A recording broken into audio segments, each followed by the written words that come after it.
Good morning. Good morning. Welcome or welcome back to Bookeemonsters. My name is PK. It is Friday. It's finally Friday. It is May the 17th. Hope you're having a good day. If you're watching this later, hope you are having a good whatever day it is, and perhaps it's the weekend already. That is fantastic. We are here to look at new releases. We do this every day of the week: Monday, Tuesday, Wednesday, Thursday, Friday. The new releases in different genres, and on Fridays it's Freeform Friday, so we kind of look at the other things that caught our attention that didn't necessarily fall into those categories, and more cozy mysteries, because there's always more cozy mysteries. Quick announcements: no sprints tonight. I don't do them on Friday night, but there are sprints tomorrow afternoon at 1 p.m. Mountain Time, 3 p.m. Eastern, and those will go for 5 hours. I do every Tuesday and Thursday evenings and Saturday afternoons. And Elena had stated it's almost the weekend. And yay for the weekend. Yoo-hoo! Yahoo! And Kim, good morning. Good morning, Kim. I'm going to try my best to stay awake. Well, if I fall asleep, that's okay. One thing about Steve is he has a storytelling kind of voice. I mean, it's not like a radio voice, but it's definitely a reading books to kids, hoping they'll fall asleep kind of voice. And it used to drive me nuts because I would be in bed and he'd come in and start to tell me about things or whatever. And I would start to fall asleep because his voice was just that timbre. Good morning, Mary. Happy Friday. And Elena as well. Good morning, Mary. All right. Well, we're here to look at the rest of the stuff. And I did a little prepping last night, and there's some historical mysteries, a historical series fiction that looks interesting. So I thought I would start with those, and then we'll get into the cozies. Mary is asking how you're feeling today, Kim, other than she wants to fall asleep again. All right. First up, Every Time We Say Goodbye by Natalie Jenner. That looks like that would be a beautiful dress. In 1955, Vivian Lowry is facing the greatest challenge of her life. Her latest play, the only female-authored play on the London stage that season, has opened in the West End to rapturous applause from the audience. The reviewers, however, are not as impressed, as the playgoers and their savage notices not only shut down the play, but ruin Lowry's last chance for a dramatic career. With her future in London not looking bright, at the suggestion of her friend Peggy Guggenheim, Vivian takes a job in as a script doctor on a major film shooting in Rome's Cinecity Studios. I might be saying that wrong. There she finds a vibrant movie-making scene filled with rising stars, acclaimed directors, and famous actors in a country that is torn between its past and its potentially bright future, between the liberation of the post-war cinema and the restrictions of the Catholic Church that permeates the very soul of Italy. As Vivian tries to forge a new future for herself, she also must face the long-buried truth of the recent World War and the mystery of what really happened to her deceased fiancé. This book is a brilliant exploration of trauma and tragedy, hope and renewal, filled with dazzling characters both real and imaginary.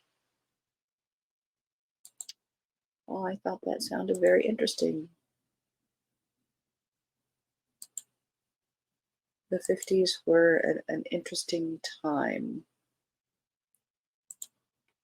Kim, I played old baseball games on YouTube to fall asleep. Ah. And Mary says she's okay, and you? Excited. Have to pick up A Hold at the Library. Yay. And the new Anne Hillerman's Lost Birds, Jim Chi and Joe Leaphorn book. I'm glad they're continuing that.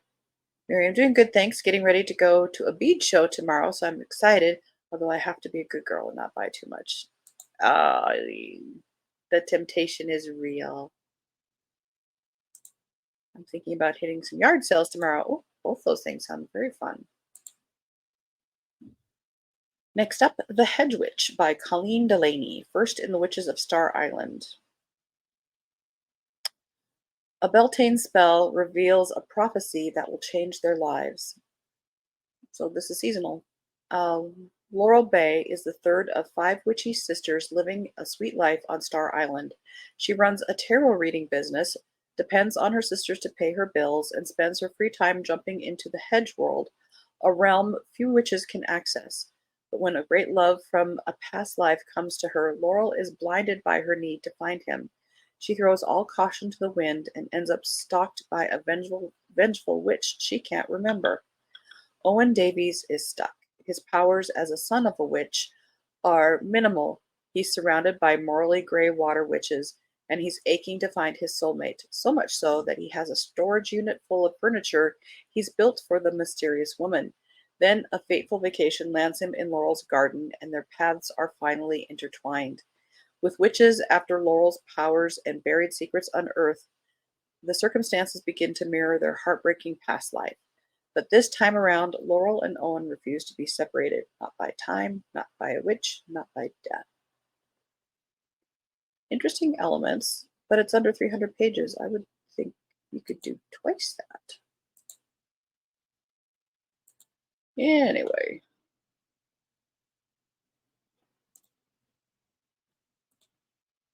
tired ladies take a stand. It's supposed to rain today, tomorrow, and Sunday here. Been gray most of the week, although yesterday was a beautiful day, sunny and gorgeous. Oh, nice. Yeah, we've been about 80 the last couple days, but I think Sunday we're getting like highs in the 50s, so something's moving in. I'm okay with that. A rainy Sunday, naps and reading and all that. Oof, best day ever. This is by Gretchen Anthony. You've heard of Year of Yes. Introducing Year of No. During one unforgettable year in their 20s, best friends Emma, Fern, Carolina, and Andy make a pact to embrace whatever life throws at them, inspiring Fern to write a memoir detailing their escapades and the magical power of saying yes. But fast forward 20 years, and they have reached their bandwidth of responsibilities. Fern is a full time writer struggling to pay the bills. Carolina is a fitness obsessed workaholic. Andy is a disillusioned human rights lawyer. And Emma is a stressed out divorcee in the thick of planning her daughter's wedding. To reconnect to the fun, fulfilled women they were before, they must learn how to stop saying yes to everything asked of them. And so begins the year of no. That sounds kind of cool too. When you hit a certain age, that absolutely makes sense. So that intrigued me.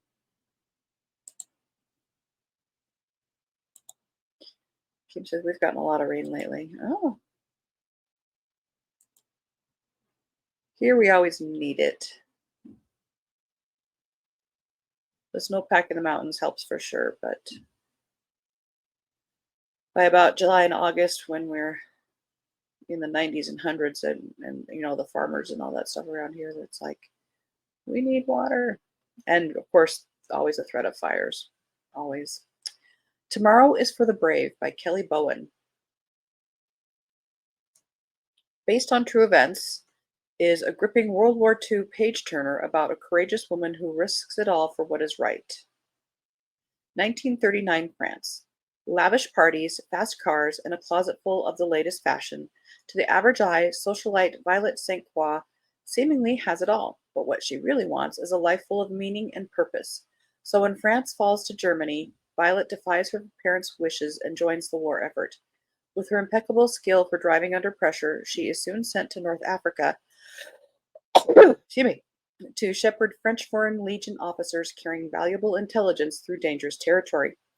But as the Allies encounter one mishap after another, Violet becomes convinced there is a spy in their ranks. And when her commanding officer is murdered, Violet realizes she might be the only one who can uncover the traitor and save the lives of countless soldiers on the front lines. Convincing others to believe her is difficult enough. Finding someone she can trust might be impossible.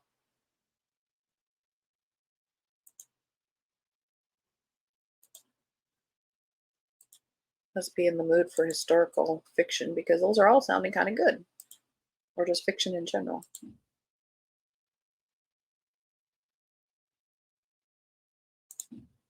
Rain all weekend, so probably no yard sales for me. Yeah, maybe early enough. Here, there are fires in northwest Canada again. They said the smoke will come down to us again. Hoping not. Oh, it always does. It always swoops down, and it is so nasty here because we're right in its path. It's like keep your own smoke. We have ours. The Brightwood Code by Monica Hess. 7 months ago, Etta was on the World War I front lines as one of 200 Hello Girls, female switchboard operators employed by the U.S. Army. She spent her nights memorizing secret connection codes to stay ahead of spying enemies, and her days connecting vital calls between platoons and bases and generals, all trying to survive and win a brutal war. Their lives were in Etta's hands, and one day, in fateful seconds, everything went wrong. Now Etta is back in Washington, D.C., working as an American Bell telephone operator, the picture of respectability. But when her shift ends, Etta is barely hanging on, desperate to forget the circumstances that cut her time overseas short. When Etta receives a panicked phone call from someone who utters the fateful code word Brightwood, she has no choice but to confront her past. With precious few clues and help only from Theo, a young man bearing his own World War I scars, Etta races to uncover what secrets may have followed her across the ocean. That sounded cool too.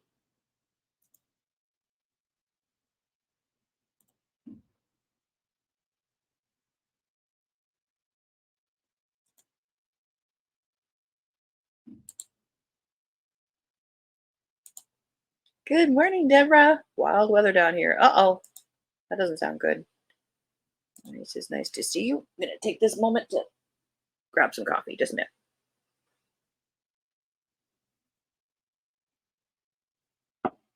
Coffee is required. Oh, God.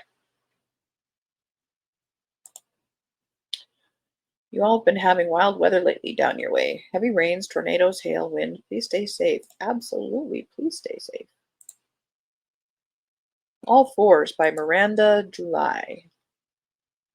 A semi-famous artist announces her plan to drive cross-country from LA to New York. 30 minutes after leaving her husband and child at home, she spontaneously exits the freeway, checks into a nondescript motel, and immerses herself in an entirely different journey.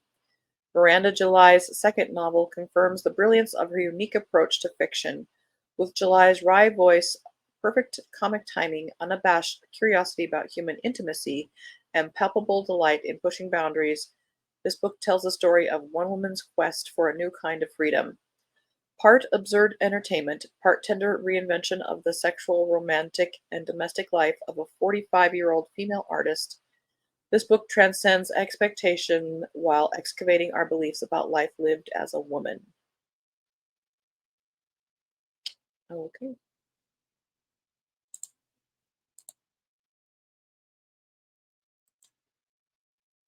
All righty. Back to the cozy mysteries. I don't think we had done Ghoul Interrupted.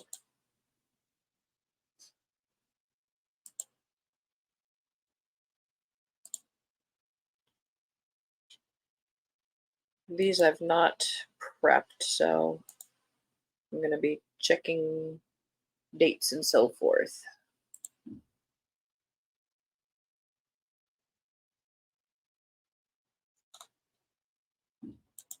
Good morning, Elena.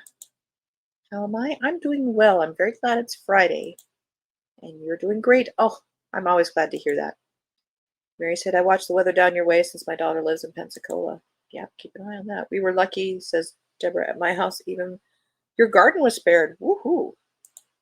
Elena says, hey, Mary. I'm saying, hey, back. Happy Friday. Glad to hear that, Deborah. Indeed. All right. Let's do the cozy mysteries. Ghoul Interrupted, a Lady of the Lake School for Girls Cozy Mystery, book number 23. Good for her. Serena Dory is the author. Wicked Witches, Murder, Mystery. A ghoul's plans for romance are foiled by true love. Is there any way Vega can come out of this as anything other than a wicked witch? Vega Bloodmeyer thinks she has found the perfect man, a hot detective who has no problem kissing her in a graveyard, a man who will accept her for who she is. He might not even be as opposed to her ghoulish nature as she had previously feared. Unfortunately, her romantic plans for the future are foiled when she learns Detective Isidro Medina is supposedly her co-worker's soulmate. Hang on a second.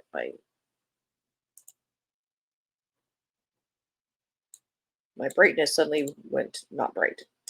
As if this isn't enough to worry about, Vega discovers one of her students has a dangerous secret. With a little digging, literal and figurative, she learns there is more to this student than meets the eye. A shapeshifter who inadvertently takes on the appearance of others is a rare ability, and one that can make enemies. This power threatens to expose Vega's own secrets as a ghoul. Vega isn't the only one who has noticed what the student can do. When the student turns up dead, mirroring other victim 5 years prior, Vega is startled by the similarities. This brings up Vega's past with her college roommate, who had similar reasons to hide an unusual identity. Because the school would rather keep the incident hushed up to avoid scandal than protect students, Vega takes it upon herself to discover the murderer and punish those responsible. Has more depth than you see in some of these paranormal quickies, shall we say.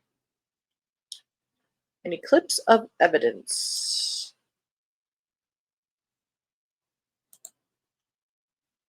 Timely, we just had the eclipse. By Kristen King, third in the Hollows Glen Coven mystery. A cozy town with paranormal sightings in the mountains, a coven of elemental witches searching for answers to a disappearance, moon magic stirring up what hides in the shadows, plus workings of the Fae to complicate matters.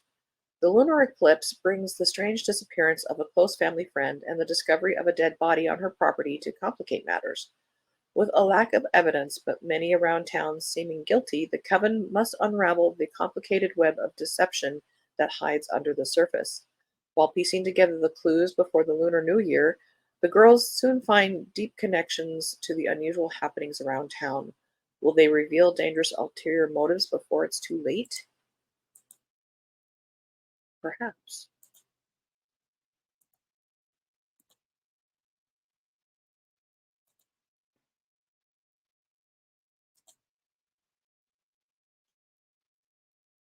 Excuse me. That one came out earlier.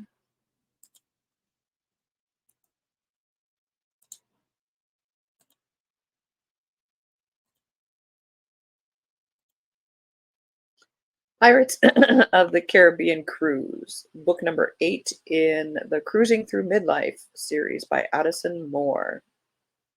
Includes recipe. Ahoy, mateys! The Emerald Queen set sail for a lively crew of pirate larpers, transforming the tranquil cruise into a swashbuckling adventure.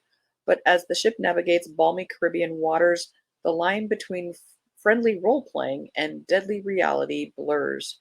For one buccaneer, it will be their final voyage. An impending divorce, an ornery homicide detective, the cruise of a lifetime, and ghosts. Midlife on the high seas is proving to be a real killer. That would be perfect for Talk Like a Pirate Day, but that's in September.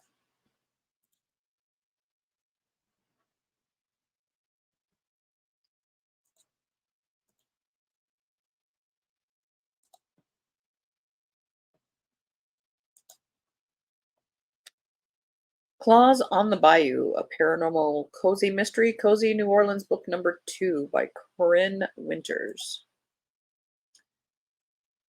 The new hit item on this bakery's menu is a surprise recipe for murder. Witch and bakery owner Daisy Wallace just can't catch a break. After solving a murder, sorry, I had to double check the date. Some of these just sound a lot alike. After solving a murder and finding romance, she's invited to New Orleans' biggest food competition, Food Fest. Excuse me. But when fellow competitor Ezra turns up dead, Daisy once again finds herself a suspect. Determined to clear her name and get justice for Ezra, Daisy resumes her amateur sleuthing with her quirky assistant Zoe and cat familiar Motley. With her romance with William heating up and a killer on the loose, Daisy must tap into her supernatural skills to stop the killer before she's the next victim. But secrets run deep in the Big Easy's culinary scene. Can Daisy uncover the truth and whip up the real killer? Or will this case spell her last recipe? I think she'll prevail.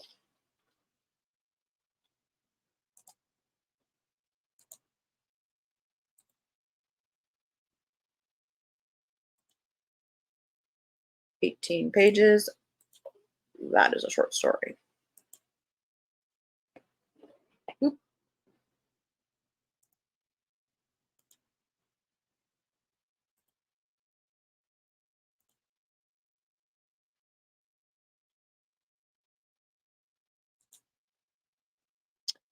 Sour Grapes at the Harvest Ball by Connie Parker.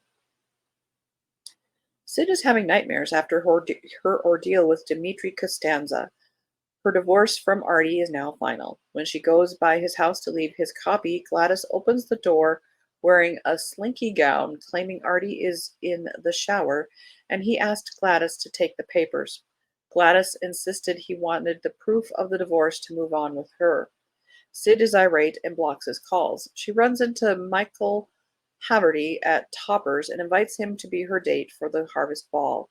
When Artie finds out, he is jealous and tries to explain to Sid that Gladys lied. He wasn't back from New York when Sid went by house. During the ball, Madison gets a call from I'm terribly confused. This isn't like a blurby summary, it's an outline. I don't know. Moving on. Oh, we're out of time. Let's see. The others here are Cookie Dough Catastrophe by Angela K. Ryan, Chamomile Tea and a Copycat Crime, fourth in the Water Wheel Cafe by Victoria Tate, and Murder at Misty Creek by Jeannie Wolfe, number 4 in the Starry Hill Mysteries. All right. Are you ready for a pop-in coffee? Maybe it's a coffee. Might be something else. To end the week on? There. Woo! It's a party in a glass.